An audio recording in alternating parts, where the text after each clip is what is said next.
বাংলাদেশে যাকে জাতির পিতা বলা হতো সেই বঙ্গবন্ধু মুজিবুর রহমান আবারও আক্রান্ত হলেন তার নিজের দেশেই। গতকাল ঢাকা শহরে তার বিশাল মর্মর মূর্তির উপরে উঠে পড়ে দুটি ছেলে এবং সেই হাতুড়ি দিয়ে ভাঙতে শুরু করে দেয় সেই মূর্তি। আর নিচে দাঁড়িয়ে উল্লাস করতে থাকে হাজার হাজার জনতা এবং সবাই সেই হাতুড়ির আঘাতে পড়া মূর্তির উপরে যখন পড়ছে হাতুড়ির আঘাত, তখন তারা চিৎকার করতে থাকে, উল্লাস করতে থাকে। এটাই এখন বাংলাদেশের বাস্তব চিত্র।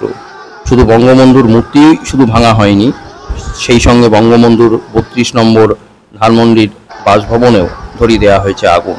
এটাই এখন বাংলাদেশের বাস্তব চিত্র। দেখুন কি অবস্থা, কি চিত্র।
যদি কোনো অনাচার আমরা দেখি, আবারও যদি ভোটাধিকার নিয়ে ছিনিমিনি খেলা হয়, আবারও যদি রাজনৈতিক দলে কর্মকাণ্ড সীমিত করবার চক্রান্ত হয়, আমরা মানব না, আমরা মানব না, আমরা মানব না।